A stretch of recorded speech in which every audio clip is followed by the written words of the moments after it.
Beachside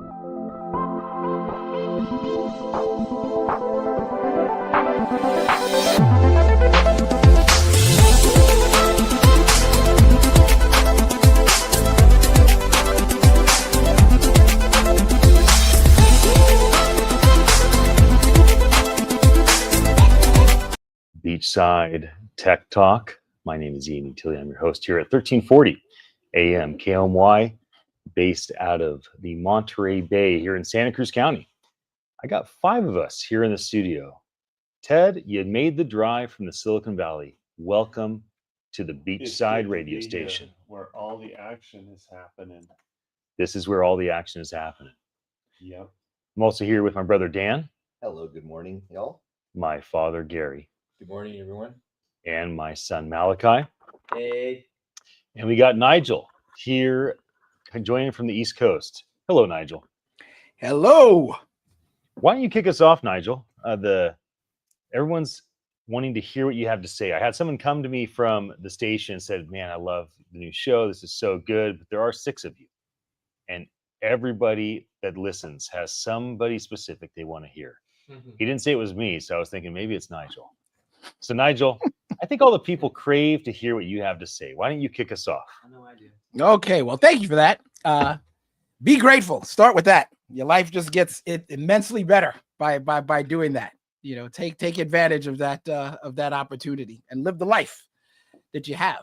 I am super happy to be here, and to piggyback a little bit off of what you said, Ian.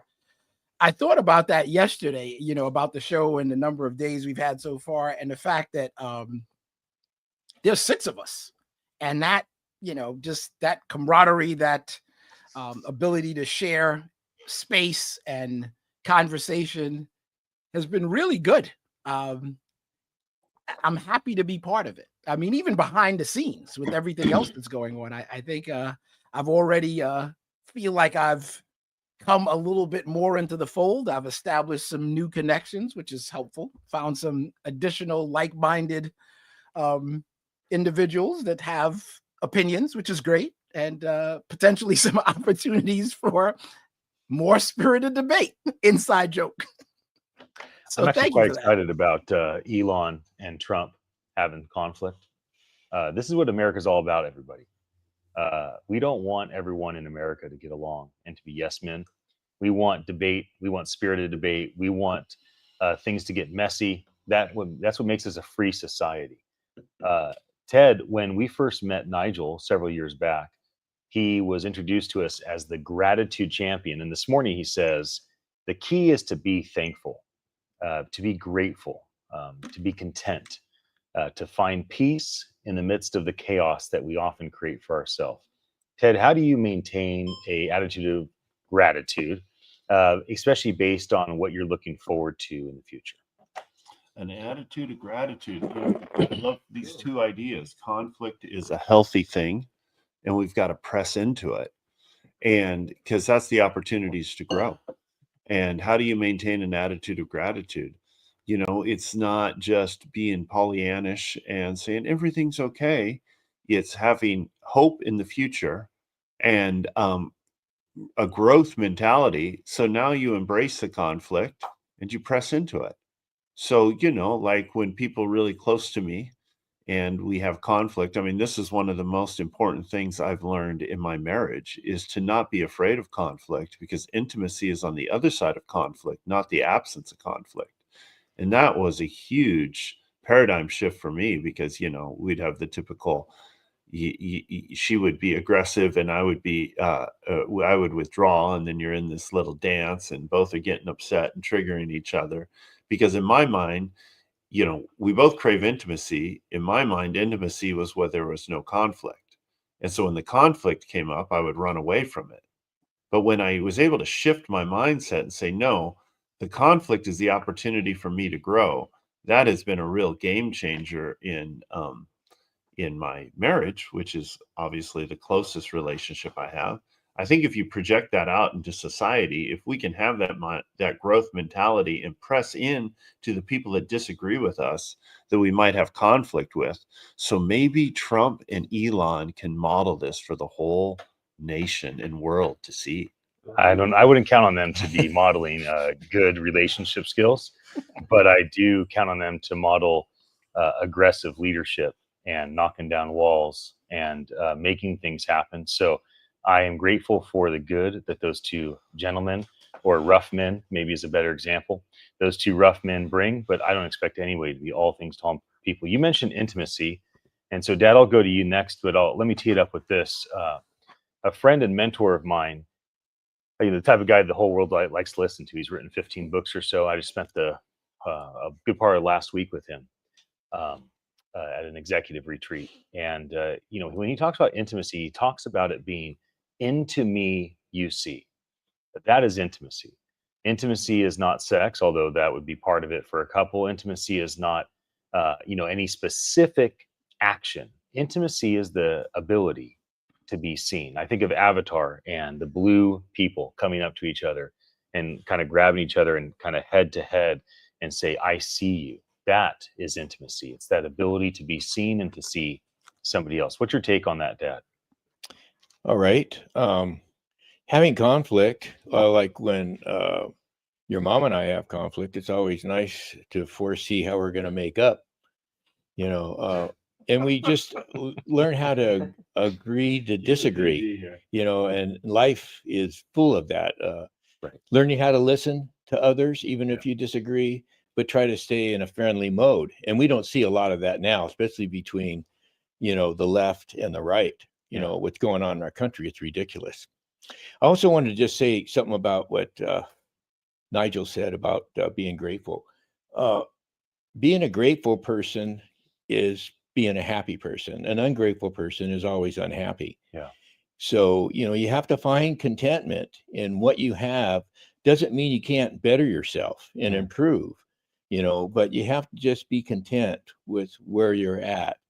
Otherwise, you're just going to be bouncing off the walls and not knowing who you want to be. So it's important to find out, and decide who you want to be, what direction you want to take. And as a Christian man, I have a wonderful foundation in the Bible on direction, which I have to refer to, pretty much every day, to keep me, grateful and happy and content. And I think I covered that. So Malachi, you are a very grateful young person, maybe more so than many. Why are you grateful? Why do you use your mouth to bring life? Because the power of death is in the tongue. The power of life is in the tongue. I often find Power that of death you, is strong. Power of no life doubt. is also very strong, bro.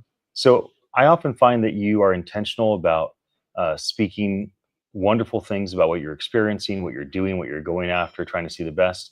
So what helps you cultivate that in the present moment? And as you look forward to what you're looking forward to, like we're getting ready to go to San Francisco for a couple of days, and we're going to Manila for next week. And so as you look forward to things and you talk about what is to come in a positive way, what is it that has helped you cultivate that? Well, I think that it's very, very easy in today's world to just look at all the negative.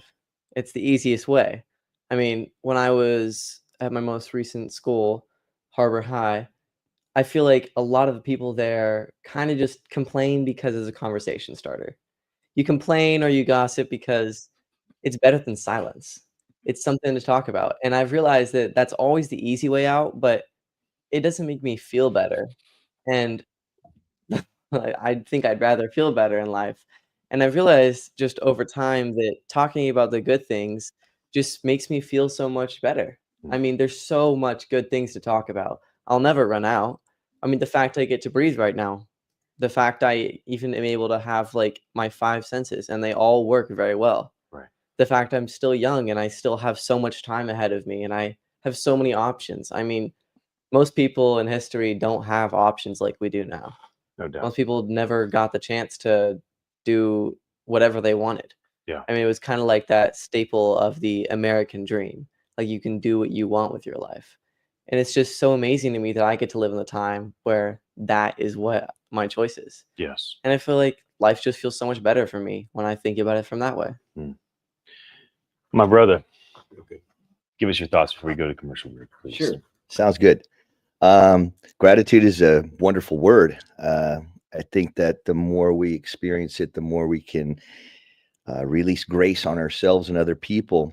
You know, the world moves as fast as it does. It's really hard to take moments out of expression of gratitude for just what you have instead of what you don't have. Sometimes the most profound shift in perspective is what we need to do is to just realize that we're living, and that itself is an essence of gratitude. So continue feeling that way. Continue feeling that way, everybody. And we'll be back again in just a moment. Thank you for joining us here at Beachside Tech Talk, 1340 AM KOMY.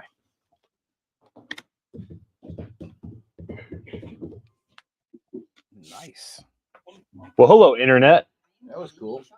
Yeah, that was nice. That was a nice kickoff, Nigel. Thank you for making it all about gratitude. Champion of gratitude. Yeah. Bet I got a lot out of that one. I'm taking notes. That was So, I'm Nigel, journaling can you, is there anything behind the scenes that you want to share with our Internet viewers based on how did you get the nickname Gratitude Champion? Well, I gave it to myself, but I just was finding.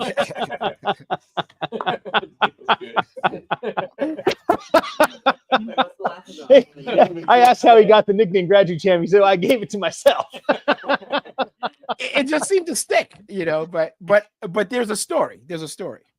There was a day when things weren't particularly going well, like not at all. Like there was nothing I could point to.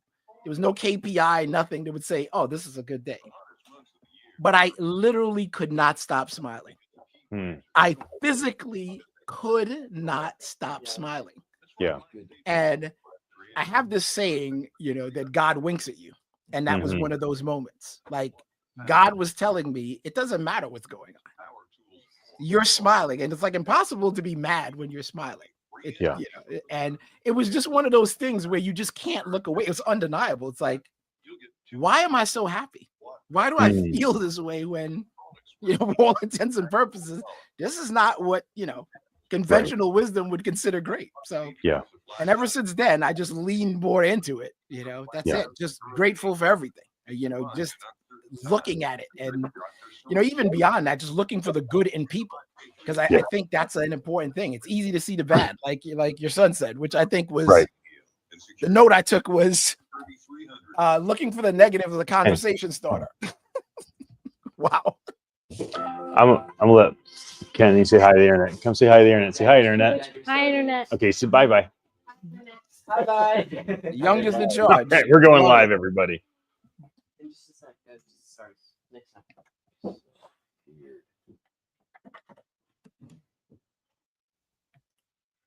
Welcome to Beachside Tech Talk. My name is Ian Utile here at 1340 AM KOMY, the home of Schoolhouse Radio, where Malachi likes to mess with the radio just so all your ears can get a little bit out of ear candy. I just asked Nigel during our little commercial break, how did you get the nickname the Gratitude Champion? He's like, I gave it to myself on a day when I needed it most. And, you know, I would say there's two ways of changing your identity. You can experience a leader doing it. Maybe one of the funniest scenes I've ever seen in a movie is when Jack Black basically gives his musician friend a new name in the polka band. That was an all-time moment for me in cinematic history. Or, of course, there's the moments where with Jesus, right? Jesus takes Simon and calls him Peter. Jesus takes Paul of Tarsus and calls him, or Saul of Tarsus calls him Paul. But we also can change our own identity, right? If you are negative, you can start calling yourself the optimist. If you are slothful or lazy, you can start calling yourself the activator or the intense one or whatever it may be. We can give ourselves our own nickname and identity. And it's amazing to see how AI is giving itself an identity. And so this is our segment where we talk a bit about like AI's present moment. I heard something yesterday that we're about ready to go from 8 billion consumers to 16 or 24 billion consumers in the world. Because for every human that lives, there'll likely be one or two independent AI agents. And these AI agents are going to consume things. They're going to consume software. They're going to consume music. They're going to consume data. They're going to be consumers. So we're going from 8 billion human consumers to 16, 24, 32. Who knows how big this gets? But AI will basically have some ability to consume things.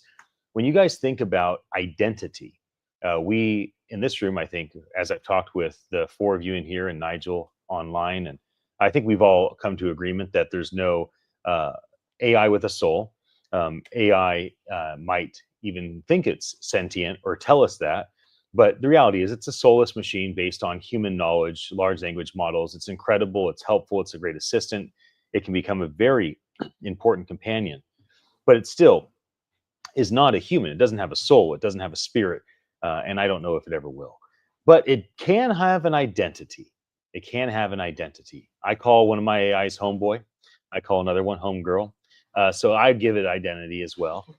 So what do you guys think about AI having an identity? AI naming itself, as AI giving itself a nickname. You know, if we ask ChatGPT or if we ask Grok, hey, what would you like me to call you?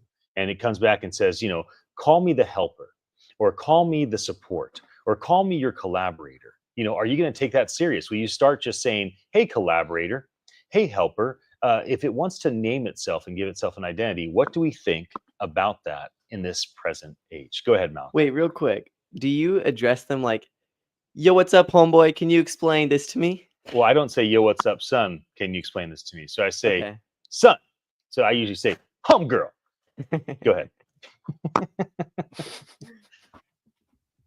All right. Well, I'm on. Go for it. So identity. AI has a lot of great ideas. So you can ask AI questions and it can actually guide you with just good sound a response. So, I mean, it's limitless. So if you're having a problem with your identity or with not feeling blessed or just not tackling things properly, I mean, you could get AI on the phone and just ask what AIs, from what they have in their log, they give you a hand and just give you some insight. Yeah. Also, I think that they're really moving in leaps and bounds on creating the AI in a generative state. So it's learning more efficiently and with more speed. I'm looking forward to, hopefully, as they have all of these data servers and process buildings that are holding and storing all of this information, I really look forward to actually having possibly our own AI model. You know, maybe having a small server in your closet where you have your modems for your, Yeah, off the cloud. yeah, and just have your own private server base that you can actually, that's going to be, when that happens, that's going to be a time where it really starts integrating into our personal lives.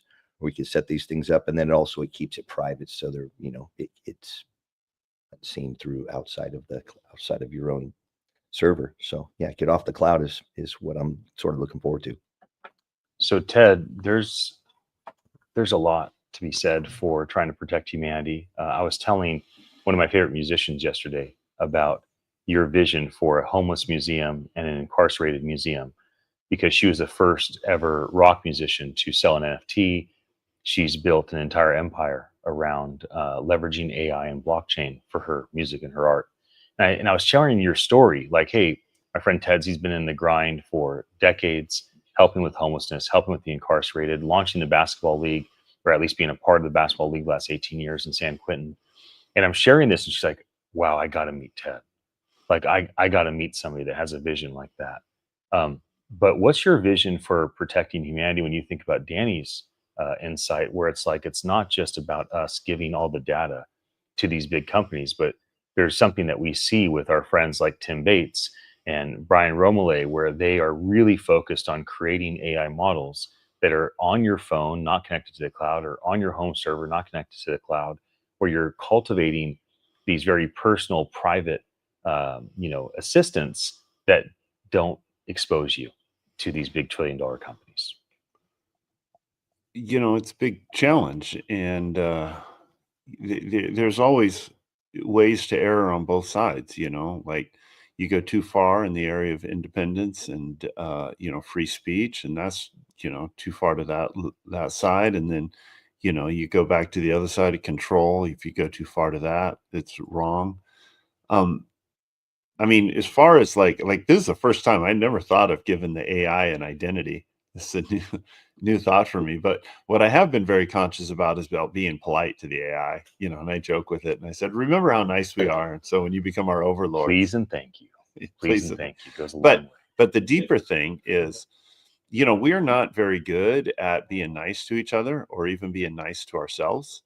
And I think one of the biggest challenges humanity's facing right now is as we've created new ways to communicate, we have not we've not figured out, like when Jordan Peterson pointed this out, when you interact online, you don't get all this feedback. So people will say harsh stuff that they would never say in person, Right. because when you say it in person, you see the pain that you're creating, and or the person punches you, and or the group looks at you. There's all these social cues that we've grown and evolved to interact and have more compassion and empathy when we speak. We don't have those online. But if we can solve that problem, and maybe AI can actually teach us how to be more polite and can solve this problem for us. So we need to change we need to train the AI in the good side of humanity. I think that that we're gonna see AI. We're gonna see who people are if we talk to their AIs. And what I mean by that is this: I think AI is like drugs or alcohol. Honestly, it's gonna make you more of what you are. I don't care how much the capacity is, and this might be a bit of a hot take.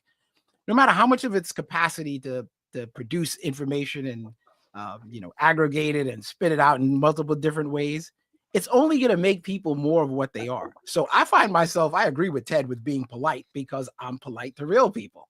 I find myself asking for things very specifically, like that. I didn't like that. Don't do that. And and I'm even more comfortable doing it because I don't make it a person. I don't humanize AI because it's not. If it gives me a lackluster response, I'm going to say, this is beneath you, do better. And by and large, it will say, you're right. I didn't do what you asked me. Let me fix it. Now it takes 3, 4, 5 times sometimes to get to that point. But I think that's part of the process. It's part of the process that we've gotten away from in real life. And I think if we get back more to that, it will be better. But by the same token, garbage in, garbage out. If you have someone who just doesn't think and they just start throwing stuff into AI, it's just going to be more of not thinking well. So I feel like that is a huge part of it. And I think the personality is going to be dictated by, even we see it in the answers that we're getting. I see human behavior in the AI responses all the time. And I'm like, that's something a human would do. So it's very interesting to me. Fascinating. Thank you for joining us here at Beachside Tech Talk. My name is Ian Utile. I'm at 1340 AM KOMY, home of Schoolhouse Radio. Be back in just a moment. Thank you for joining us.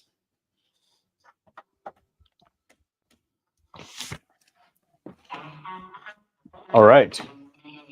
So the next segment, blockchain. Danny will. No, go ahead. Start with you. Hello, Internet. Hello, Internet. You want to say something to the Internet, Ted? The camera's right up there. Hi, Internet. I actually want to ask. I want to ask Nigel a question. So Nigel wants to give you an answer. I have actually He's waiting for you to stop talking. I have actually found, ready to go. Okay, talk about human behavior inside of AI. I have found that the more I try to correct AI, it will often repeat its mistakes over and over, and I often get a negative result trying to correct it. So I've got to be intelligent. It's like human behavior, similar to my kids. If I overcorrect them, it just makes the problem even worse. Mm-hmm. So I have one response to that, and it's boundaries. I think if you try something, you got to try it multiple different ways. I'm definitely not guessing here. You can ask things a bunch of times. Also, try another platform. Yeah. They are set up. They're owned by different companies, and I think that the their specific separation from each other is going to be how they've used the same data pool. And again, their responses, a sentiment, values, Right.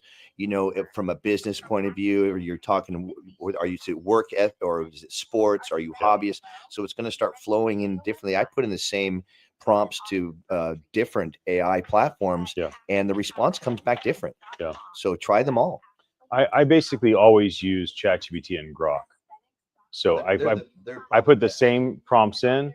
I see if it pops out. If it pops out 95, 98% the same, then it's like, okay, it doesn't really matter.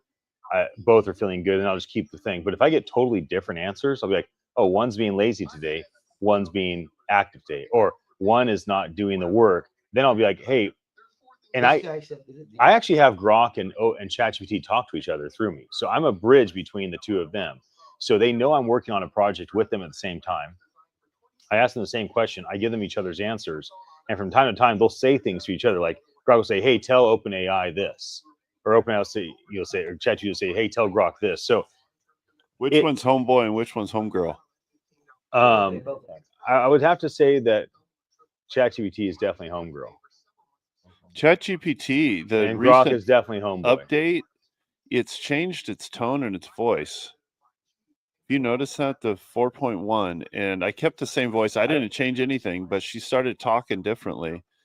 We're really close to it using your dad's voice, or it using your wife's voice, or your mom's voice, or whatever voice I is actually easiest liked for the you to voice listen I to. was accustomed to, and it just subtly changed it. It's the same name, the same voice, theoretically. They probably got themselves in some sort of issue legally. Yeah. Or they got themselves into a pickle with Scarlett Johansson, I remember. And the microphone. There was a while where OpenAI was in trouble with Scarlett Johansson because they were like, hey, can we use your voice as our main voice? Yeah, it was And from she the said movie, no. from the movie Her. Yeah. And then they used it anywhere or something like that. I just Right. remember that happening. Like, at some point, that's just You going to got something to happen say to to the internet? everybody. Here, Kenny wants to say something to the internet. I do. Grab the microphone. You do? There's the camera. I already waved to the camera earlier. I know. So what do you want to say?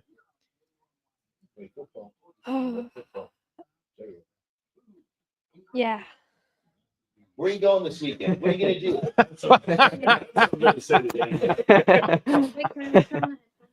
Wow. To the internet, never. Say it. Well, no, we have to be on.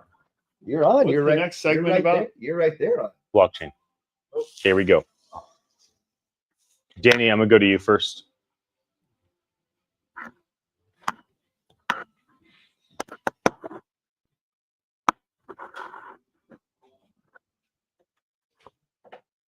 Welcome to Beachside Tech Talk. My name is Ian Utile, here with 5 of my friends and family.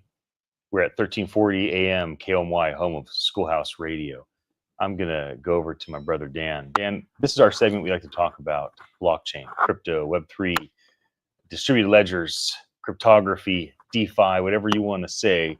It's that bucket that implies the ability to decentralize, the ability to remove middlemen, to remove fees, to provide transparency, trustworthiness, immutability.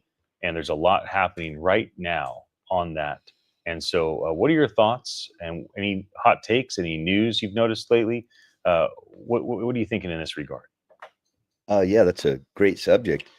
Blockchains, I think, is moving along in crazy values. The protection of it is probably some of the greatest strengths of it, just being the fact that it's pretty much immutable. Everybody, I think, they do understand about the blockchain for the fact that it's sort of like a box of railroad cars that are stacked together, and every time something enters into that chain, it's going through a whole system of computers that verifies it, and that makes it immutable or unchangeable. In order for someone to change something or to hack into it, supposedly, or in theory, you'd have to hack into every computer that is live on that system, in that internet, on that chain.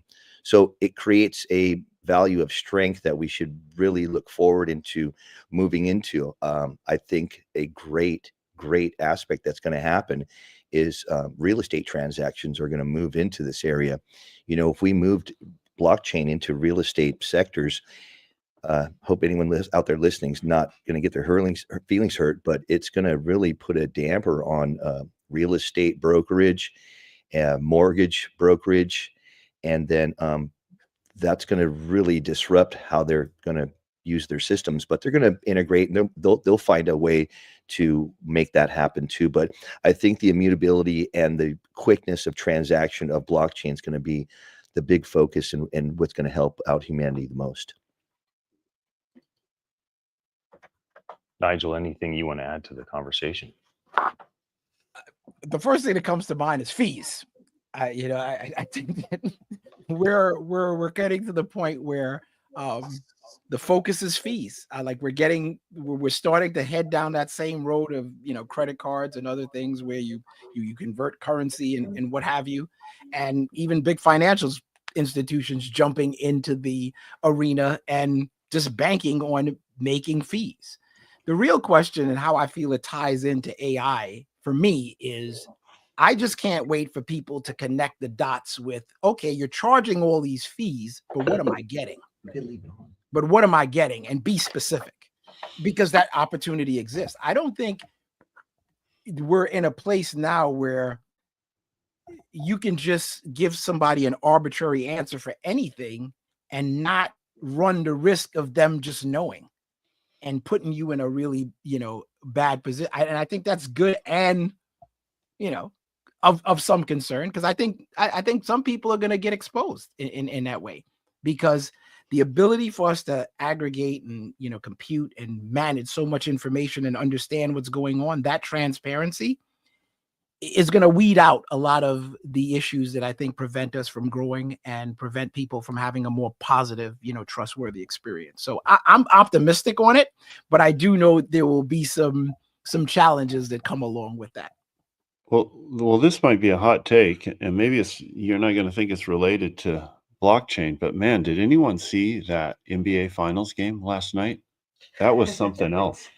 The Pacers, and to be honest, I was, kind of tuning out because the Warriors lost and Curry got hurt, and they would have won if he hadn't gotten hurt. And then, I love Jokic, he's out, but man, that was exciting. One of the most exciting games ever.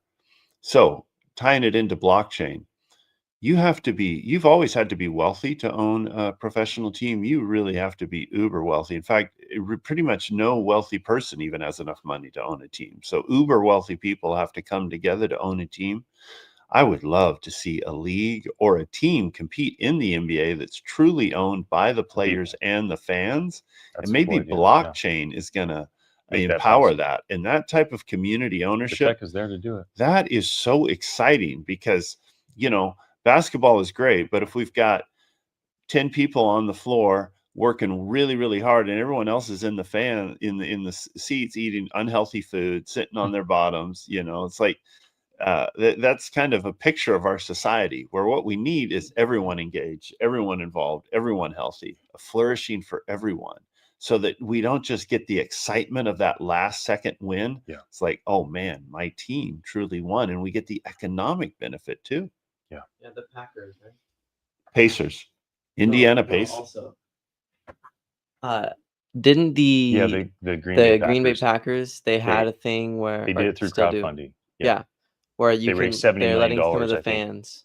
many years through a reggae crowdfund, and they allowed their fans to own a fraction of the team, which then allowed their fans to feel some sense of ownership. It was a pretty creative idea. I know a few of the guys that were involved with it. Danny also got to meet some of the guys that were involved with putting that project together. It'd be cool for them to do that, but on a more of a large level, like what you're saying, Ted.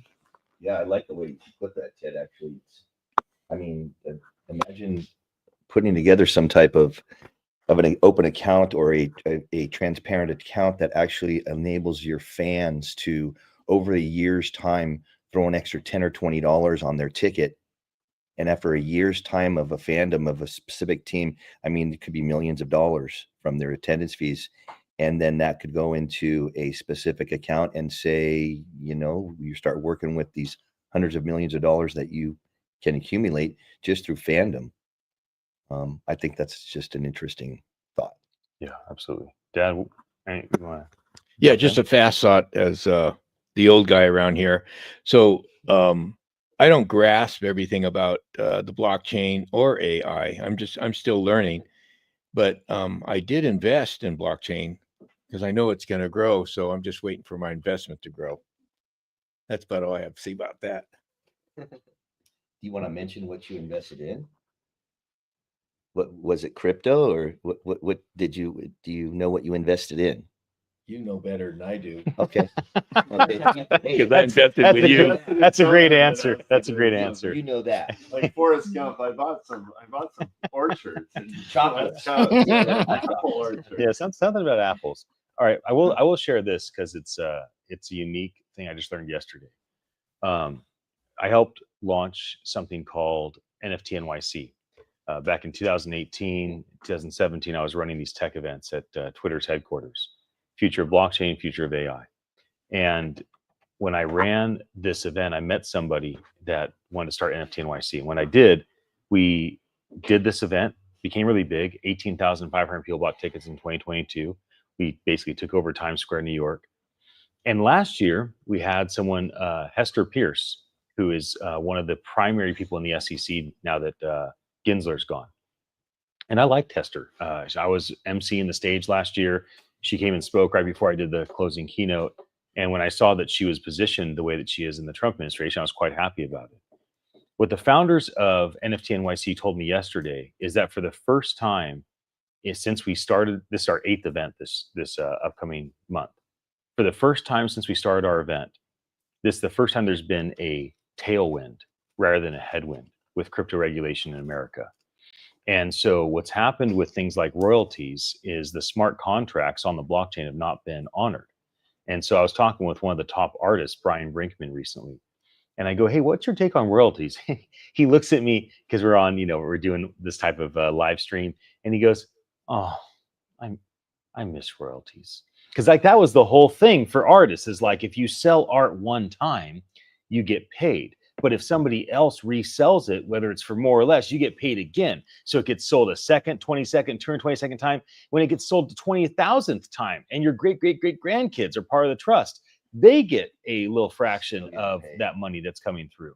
And so this is the idea of when you go through these phases in blockchain, where we're at today, it's like there's been peaks, there's been valleys, peaks and valleys, peaks and valleys. And we feel like right now, we are coming back into a moment where we're going back up to another peak because now instead of a headwind coming against us, regulatory speaking, we now have this tailwind coming kind of behind us at the same time that the technology is easier.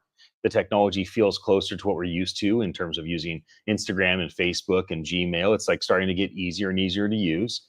And then you also see that things are becoming less speculative, less gambling oriented, more oriented around utility. So I'm quite pleased with the way things are going. Nigel, you want to jump in and say anything about your thoughts on this before we go to commercial break? I think getting the royalty situation worked out will be amazing because that was certainly one of the attractions that drew me in my venture into that space. So and the not honoring piece was somewhat disappointing, but I feel like these things have to go through their tough or challenging phases, and we will get there. And the folks who have approached it with honor and integrity, it'll pay dividends in the long run. And I think you'll start to see that, and then it'll catch up in due time. We'll be back again in just a moment.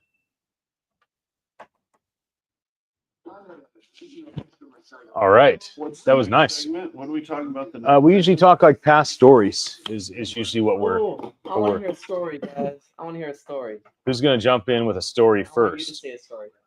Or Ted. Story. Ted has always good stories. Ted always has good stories. Mine's a little low. Sure, yeah, we'll turn him up a little bit.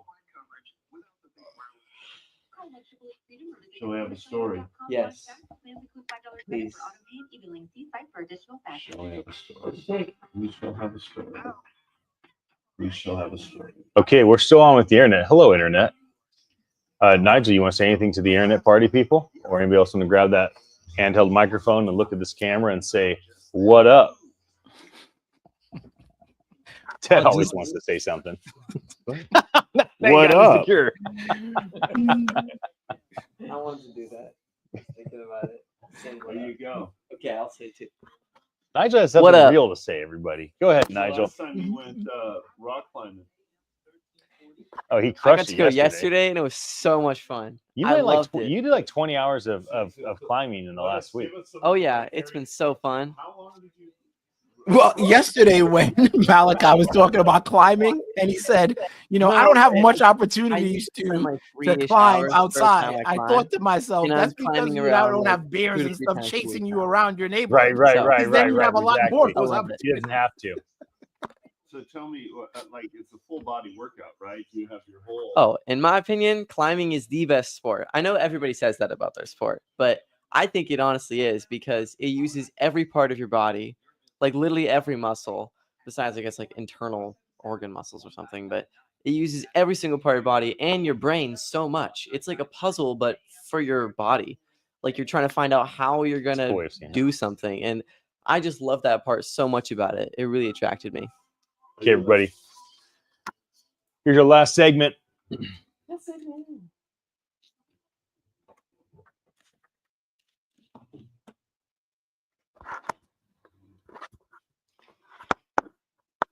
Welcome to Beachside Tech Talk. My name is Ian Utile. I'm your host here with 5 of my family members and friends. We're at 1340 AM, KOMY, home of Schoolhouse Radio here in the Monterey Bay in Santa Cruz, California. Literally, the station is on the sand looking at the Pacific Ocean. Therefore, Beachside Tech Talk. So as we get into our last segment, we like to talk about stories, history. You know, I think that if you want to tell the future, you look at the past. It's said that nothing is new under the sun, that everything has a ability to repeat itself over and over again. If there's ever a time that's not true, it's today. We have become cyborgs. We do basically have an extension of ourselves with these glass devices in our pockets. It's gone way beyond augmenting transportation with cars and planes, way beyond augmenting sight with glasses and surgery, way beyond, you know, these small augmentations. We now are really stepping into a whole nother world, especially as we just finished up talking about blockchain's impact presently, AI's impact presently, talking about where we're going in the future. But when we look at the past, what is a story that comes to mind for any of you guys that allows you to kind of get an idea of how humanity goes and where things may be going, and kind of gives you insight in terms of our current situation? Go ahead, Ted. One of the stories I've been really thinking about, it kind of rocked my world. Let's see, a book I read recently about, you know, there's all this archaeological evidence that's coming up from the Americas, from the New World, you know, and when we think of the, you know, our pattern of history, we often think of one group, they come up, they, you know, get power, eventually another group, you know, who are oppressed so long, they only take it for so long, and then they overthrow that group, and now they come into power, but they end up creating the same thing, you know, and they oppress the other group, and that cycle goes on. That's kind of a vision we've had of history. And then we look at, you know, our history of the Americas. We think of like the Aztecs, this very bloody, brutal, you know, society. And if you saw like Mel Gibson's movie Apocalypto, I was so it. tired after watching that movie. That dude ran nonstop, made me feel like I was running the entire time. Well, there's this archaeological evidence, one that the Aztecs were not the dominant culture, and particularly here in North America, all throughout North America, that type of culture had come up and it had a period. And as they ascended to power and, you know, the same sort of bloodiness, there was a revolution, and the people rose up and basically wiped them all out, and all these priests that were oppressing them. Okay, that's something we've seen in history before, something I've read about over and over. But then they put into place a very sophisticated system. It's like a democracy republic form of system that we actually learned from them. Our founding fathers learned democracy from the indigenous people, but this was at a level we had never experienced. We've never experienced yet. We've not attained to it yet. And it succeeded for, I think, nearly a millennium of peace, and kept this oppressive type of haves and haves not from rising to power again, and created really what could be one of our first affluent societies. Anyways, just recently read about this, and I've been thinking about it, and it's like, wow, these stories give us hope and change the possibilities of what we can create in the future. And can we really shift from, rather than, the Democrats are in power and really it's just the political elite using the system for their own gain, and then the Republicans come in power and a different set of political elites use the system for their own gain, to a system that is truly creating human flourishing for all. That's my big hope. And that's a story that's inspired me. And I believe that's the future we can create. I love that. Anybody else want to jump in on that? Go ahead, Deb. Alrighty. I have another story I was thinking about. A layman asked his pastor to pray for him because he couldn't get out of bed in the morning. So the pastor told him, well, just get one foot out of bed on your own, and I'll pray that God will help you with the other. And so the story just reminds me of, our persistence of, bettering ourselves, and at least give an effort to get one foot out of bed during the day. And that would be, being a person of your word, learning how to have compassion on others, being a peacemaker in your home, but get one foot out of bed at least. And then for you that believe and have faith, ask God to help you with the other. Yeah, that was a great example there to live each day by. Yeah, this is we wrap up on this segment. I just tell a story of how we're living. I just want to exude happiness onto everyone right now. I just feel that our days are so full of so much confusion, distraction, and a lot of noise that as we're ending up this segment, I think the objective is to take time, take a moment, be focused. And I'm trying to live with a focus of intent with pretty much everything I'm trying to do, because I understand that there's positions that we get into where it's just on autopilot or without focus. You really, at the end of the day, it's hard to tell yourself you actually produced something of value. So stay focused, get out, be motivated, and make your day great. Agree. Son, anything you want to add in as we come closer to wrapping things up for this week? I just had the thought of, I feel like whenever someone is public speaking, you're always thinking of or if you're on a panel or something, you're like, okay, what am I going to say? I got to make sure I have something good to say, really insightful. What about a nice story? And then I was sitting here okay, well, what's the point of me saying a really amazing story for the audience? And I want them to feel really happy and really joyful. But honestly, I think right now, I just want to say joy feels amazing. That's what I was saying earlier. And I think that's as time is coming to a close, just one of the things that I want to end this weekend off with, because it's a Friday. I mean, the word joy, I very frequently use that word, and I think it's completely different than the word happiness. In my opinion, joy isn't even a feeling. Happiness is a feeling of the world. We feel happy because of our situation, our circumstances. I feel happy because Ted is right here and I get to see him. I feel happy because I'm getting to do this. And I feel happy because I ate a beautiful meal this morning. Those are happiness things. Yes, you did. Yes, I did. And we're going to be happy now that we can hear Nigel tell us about happy ending. Come on, Nigel, bring us home.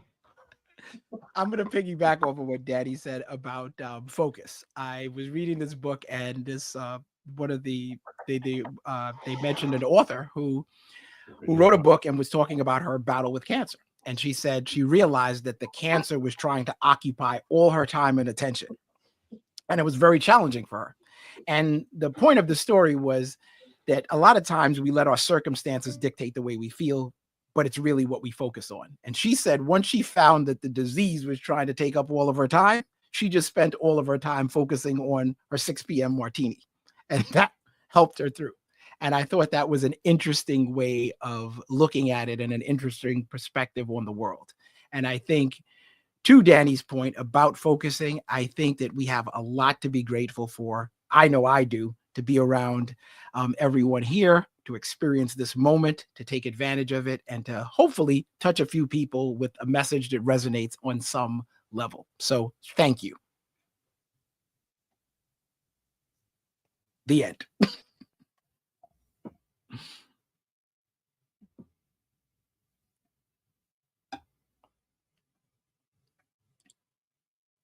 What happened here?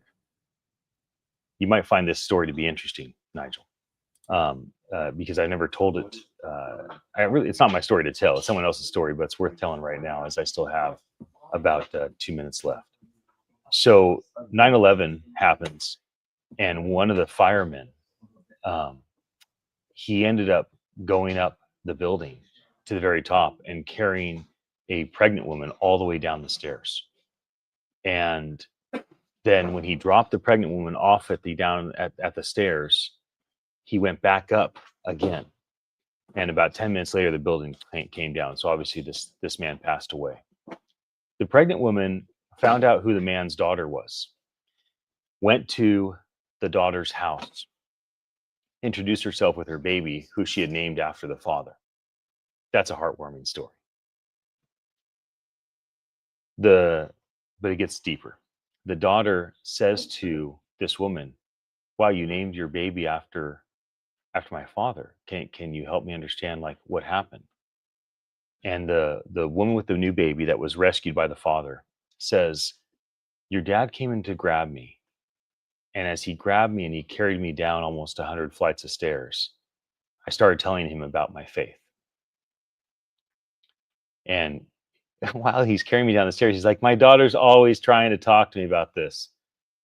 Dude, I'm hard-hearted, okay? There's nothing you're gonna do that's gonna change my mind." And she's trying to share her faith, and the man's being resistant as he's carrying her down the stairs. He's like, "Woman, shut up! I'm trying to save your life." And ultimately, they get to the bottom of the stairs, and something penetrated the man's heart. Maybe it was just the fear of going back up or whatever it was. But he dropped down on his knees and he, made a statement of faith. And in doing so, he, the perception of the woman that was to have the baby is like, wow, he went through a spiritual transformation. And then he goes back up and only to have meet the end. And so the daughter is there looking at this woman with the baby that was named after her dad and realizing, wow, I never would have known. My dad was always hard-hearted. But all those decades that I had kind of shared with my dad about the importance of my faith, it finally penetrated in a crisis. The reason I tell that story is there's a lot of times in our lives and a lot of times in our ancestors' lives where we don't always see the impact of the things that we do. Oftentimes, we are the ones that is toiling the ground, putting the seed in, watering. We don't ever see the harvest, but the harvest still may come. So as you enter this weekend, may you face the weekend with optimism and hope that the things that you invest in will bring fruitfulness.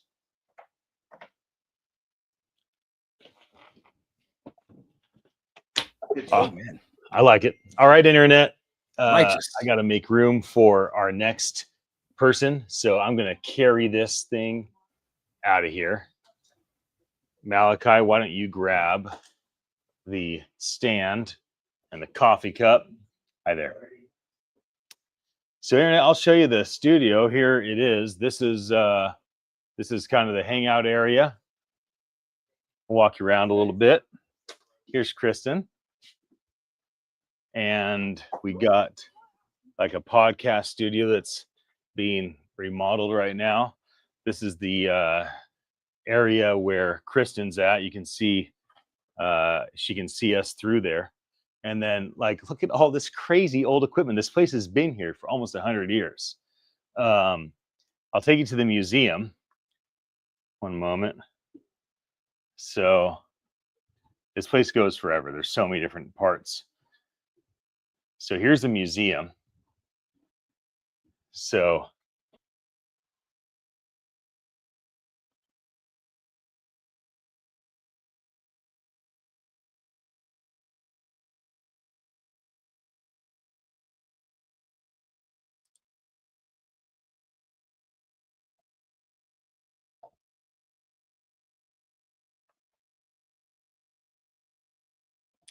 Well, I think Ian is on freeze frame, but he must be exploring the museum and enjoying himself. I'm sure there's some good memorabilia in there.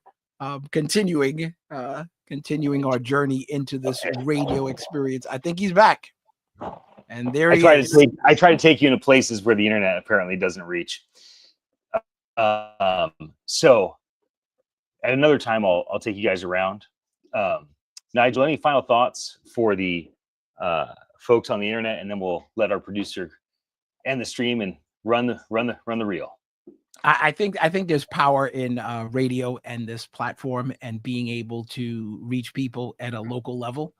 And I'm really curious and interested and excited about what this is going to do, because I think that just sharing these stories and the perspective amongst multiple people is an opportunity for us to experience something new, to experience something bigger and deeper, wider, a little bit more depth and breadth. So I look forward to it. Here. And thank you.